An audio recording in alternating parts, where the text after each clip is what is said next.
located the object, and we're trying to get an instrument so that we can get a hold of it and get it out. The name Dr. Roger Leir has become synonymous with the term alien implant. Dr. Leir had a long career as a podiatric surgeon and was recognized as one of the most significant leaders in the research and collection of physical evidence from alleged alien abduction cases. How do you get something into the human body and not have the body react to it? Well, that just doesn't happen. Maybe there's some weirded out explanation that I didn't understand from one site, maybe 2 sites, but 3 sites from 2 different people, that's just a little too much to handle.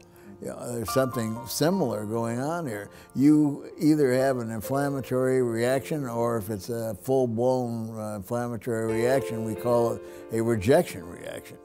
You just don't get foreign material into the body and have the body sit there and smile at it.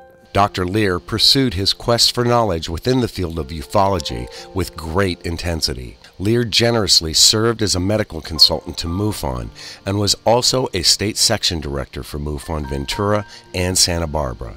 He founded a nonprofit organization called Alien Scalpel, or ANS Research, to investigate the psychological and biological aspects of the abduction phenomenon. He also worked in conjunction with the Close Encounters Research Organization, or CERO, founded by Yvonne Smith. If anybody's looking for the smoking gun or evidence of non-terrestrial material, don't look any further. We have it. In 2010, Leir suffered a severe rollover car accident while returning home from the International Mufon Symposium in Irvine, California. He injured his foot and stomach and was hospitalized for some time before returning to his various projects. In 2012, Open Minds reported that Leir had been suffering from a debilitating case of shingles, complicated by diabetes, that caused serious infections and medical complications. California branches of the Mutual UFO Network held special gatherings to pay tribute to Leir and his many years of dedicated work, and collected donations in order to help defer the costs of his medical bills. Leir spoke at the 2012 IUFOC, where he was just getting back to lecturing. Although I went through a terrible time health-wise, for some reason I'm still hanging around. And one of the reasons I'm hanging around is to wait for disclosure to come. Although Leir never did get to experience formal disclosure, he served as a witness for the citizens' hearing on disclosure in 2013. He presented his analysis and research and argued that the implants are indeed physical evidence of abductions. Let's assume that what we learned from them up there, let's just assume hypothetically that this is a reality. What kind of a position would you think that the United States would be on a world scale if a third world country, a renegade country, would release the entire amount of information to the public of the world? Dr. Leir's extensive research and involvement made him a prevalent source for information, and he was interviewed frequently for radio and television programs. He is also the author of various books on the subject and has traveled the world presenting his conclusions. In the past 7 years, he was able to visit 42 countries. One of the most notable events where Dr. Leir was invited to give a presentation was at the Society for Scientific Exploration in Paris, France. In 2009, Alejandro Rojas spoke with Leir about how he entered this field and his own sense of skepticism concerning alien implants. Well, I've been, at the time I got involved, I was in private practice for a number of years. Doing foot surgery, and in the meantime I had become involved with Mufon Mutual UFO Network in Southern California, particularly the Ventura, Santa Barbara group. So in attending one of these conferences, I met an individual who had some x-rays of a foot with what he claimed were alien implants. And I thought this was the funniest thing I ever heard. So I turned around and walked away.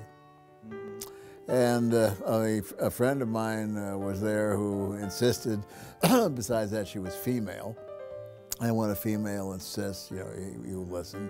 So I went back and looked at the x-rays again, and to make a long story short, I said, well, if you think these are anything other but some ordinary objects that either people step on or leftovers from a foot surgery, then why don't you just take them out and see what they are? Mm-hmm. And he said, well, actually, she would like to have that done, but unfortunately she doesn't have any medical insurance and she doesn't have any money to pay for the surgery.